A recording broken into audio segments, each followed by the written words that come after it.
여러분 안녕하십니까? 광주 MBC 뉴스데스크입니다. 코로나19 확진자가 배드민턴 동호인 대회에 참가하고도 이를 방역당국에 밝히지 않는 바람에 동호회원과 가족들이 집단 감염됐습니다. 확진자의 진술에만 의존하는 조사 방식 때문에 확산을 막을 골든타임을 놓쳐버린 겁니다. 우종훈 기자가 취재했습니다. 지난달 광주 북구안 스포츠센터에서 동호회 대항전을 벌인 배드민턴 관련 확진자가 속출하고 있습니다. 배드민턴 동호회 관련 확진자의 절반 이상은 동호회원이 아닌 이들의 가족 등 2차 감염자입니다. 이른바 N차 감염이 이어진 이유는 확진자가 동선을 명확히 공개하지 않았고 방역당국이 심층 조사를 벌이지 않아서입니다. 지난 1일 확진 판정을 받은 76번째 확진자는 동호회원으로 배드민턴을 쳤지만 일주일이 지나도록 관련 사실을 방역당국에 알리지 않았습니다. 체육활동, 실내 체육관에서 있었던 체육활동을 구체적으로 진술하지 않으셨습니다. 그냥 거기 주변에 있었고.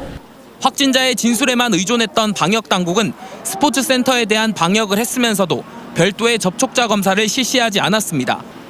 결국 일주일 뒤 나온 137번째 확진자와 76번째 확진자의 동선이 겹친다는 사실을 확인한 뒤에야 접촉자 조사를 시작했지만 이미 골든타임은 놓쳐버렸습니다.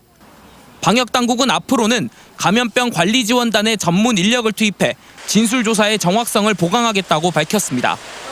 또 역학조사에 비협조적이었던 76번째 확진자에 대해 고의성이 있었는지를 따져 법적 조치 여부를 결정하기로 했습니다. MBC 뉴스 우종훈입니다. 코로나19 확산이 계속되는 가운데 가족 간 감염도 잇따르고 있습니다. 가족 중 한 명이 감염되면 나머지 가족들에게도 전파되는 건데요. 광주에서 2차 유행이 시작된 이후 확진자 10명 가운데 3명이 가족에게서 감염된 것으로 나타났습니다. 남궁욱 기자가 취재했습니다. 지난달 가족과 제주도 여행을 다녀온 광주 45번째 확진자. 하지만 코로나 바이러스에 감염된 사실을 모른 채 여행을 갔고 결국 여행을 함께 간 가족 3명 모두 코로나에 감염됐습니다. 배드민턴 클럽에서 코로나에 감염된 149번째 확진자는 부인인 157번째 확진자에게 바이러스를 전파했고 휴대폰 매장에서도 가족 확진자가 나왔습니다. 지난달 27일 이후 발생한 확진자 가운데 가족 간 감염으로 코로나에 걸린 인원은 39명, 확진자의 30%에 육박합니다. 가족 중 누군가가 감염이 돼서 2차 감염된 사례는 한 16건에 39명 정도로 저희들이 추정하고 있습니다. 방역당국은 증상은 없지만 전파력은 강한 GH형 코로나 바이러스의 특성이 반영된 것으로 보고 있습니다. 코로나에 걸린 확진자가 자신도 모르는 상태에서 함께 생활하는 가족에게 바이러스를 전파하고 있다는 겁니다. 방역당국은 가족의 안전을 지키기 위해서라도 확진자들과 접촉했거나 이동 동선이 겹치는 시민들은 하루빨리 코로나 진단검사를 받아달라고 간곡히 호소했습니다. MBC 뉴스 남구욱입니다. 광주 168번째 확진자와 접촉한 소방관 29명이 자가 격리됐습니다.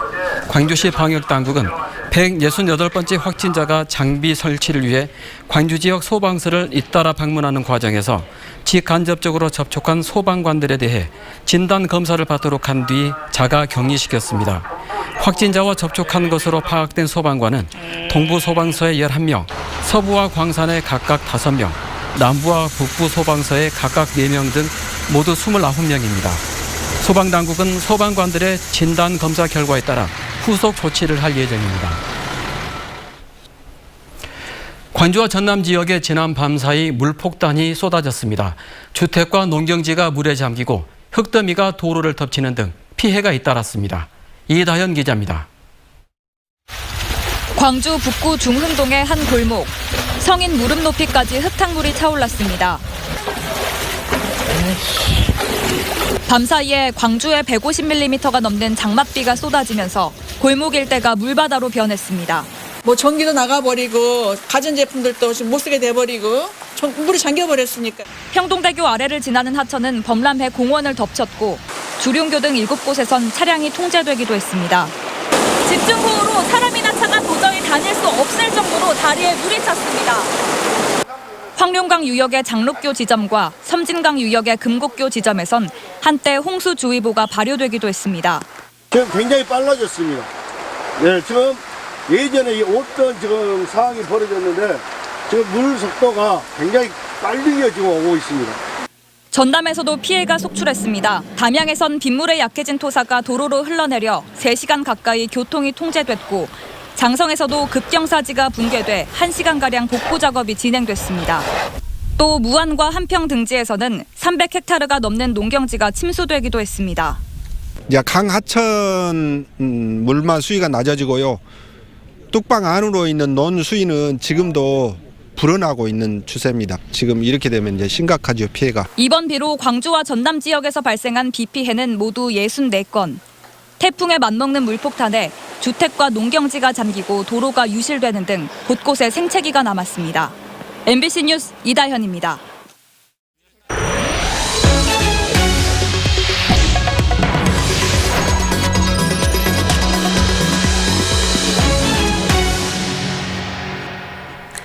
전남 지역 공무원들의 부적절한 언행이 잇따라 도마 위에 오르고 있습니다. 코로나 사태 속에 공무원들이 함께 골프를 치러 간 데 이어 여수에서는 민원을 제기한 시민에게 공무원이 욕설을 퍼부어 비판이 일고 있습니다. 보도에 문영철 기자입니다. 2차선 도로에 진행되고 있는 상수도 공사 현장입니다. 관리가 제대로 안 돼 먼지가 날리고 돌조각이 튄다며 한 시민이 민원을 제기한 건 지난 7일. 팀장급 공무원 A씨는 이 민원인과 언쟁을 벌이다 폭언과 욕설을 해 논란을 일으켰습니다. 민원인의 태도를 문제 삼기도 했지만 똑바로 살아. 아무리 공무원 약한 공무원답고 말 함부로 들고 그런 거 아니에요.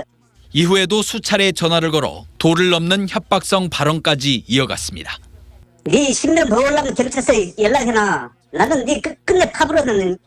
A씨는 순간적으로 화를 참지 못했다며 잘못을 뉘우치고 있다고 밝혔지만 민원인은 단순히 개인적 실수로 치부할 문제는 아니라며 법적 대응을 검토하겠다는 입장입니다.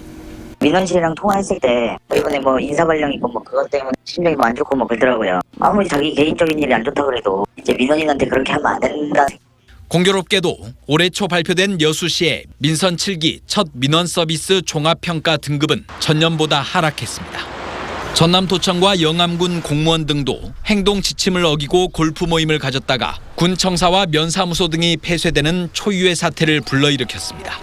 김영록 지사는 사과문을 내고 공직기강 강화를 약속하며 급하게 진화에 나섰지만 청와대 국민청원 게시판에는 관련 공무원들의 중징계를 요구하는 시민들의 동의가 이어지고 있습니다. 임기 4년의 반환점을 돌고 이제 막 후반기를 시작한 민선 7기. 공직기강을 새롭게 점검해야 할 필요성이 높아지고 있습니다. MBC 뉴스 문형철입니다. 영암군이 코로나 확산 속에 골프를 쳤다가 무리를 빚은 소속 공무원 7명을 모두 직위 해제했습니다. 영암군은 코로나19 확진 판정을 받은 금정면사무소 직원과 함께 골프를 친 것으로 확인된 공무원 등 모두 7명을 직위 해제했다고 밝혔습니다. 이들에 대한 징계 여부와 수위는 전라남도의 감사 결과에 따라 결정될 것으로 보입니다. 전국의 수협과 자치단체가 어선들을 유치하기 위해 다양한 지원책을 내놓고 경쟁을 벌이고 있습니다. 선단을 유치하면 수산물 위판액이 늘고 지역 경제에도 도움이 된다는 판단 때문입니다. 박영훈 기자가 취재했습니다.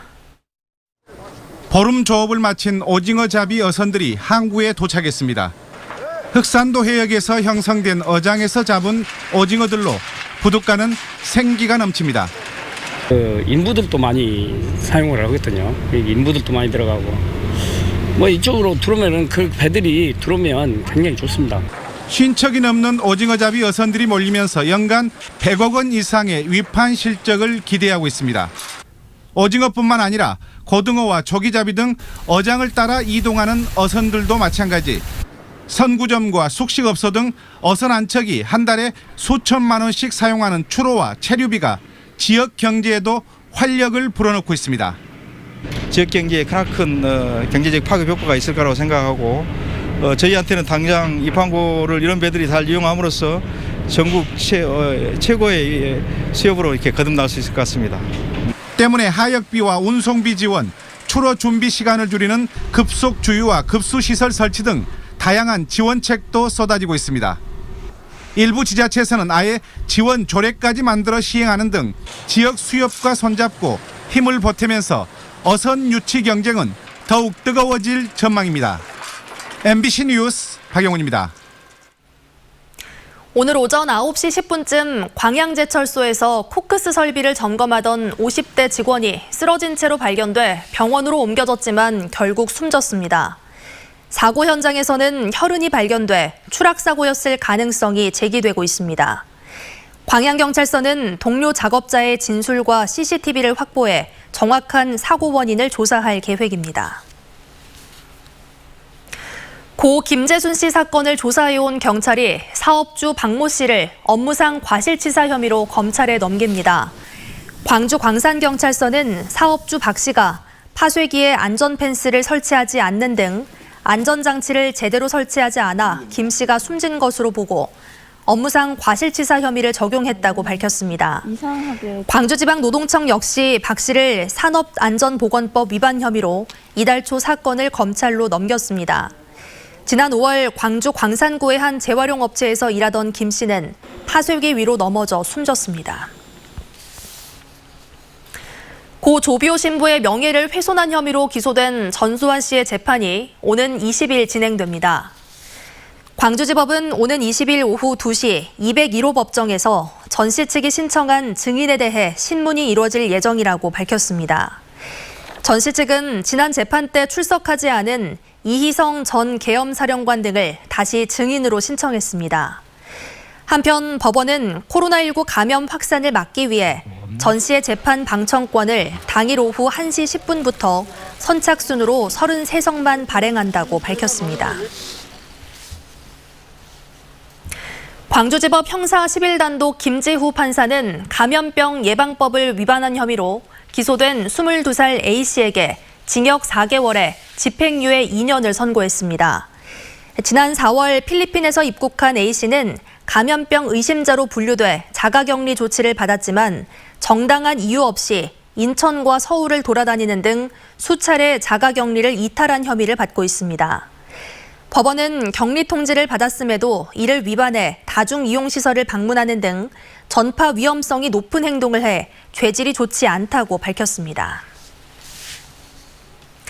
광주시가 코로나19 확산을 막기 위해 시행한 행정조치가 제대로 지켜지고 있는지 집중 점검하기로 했습니다.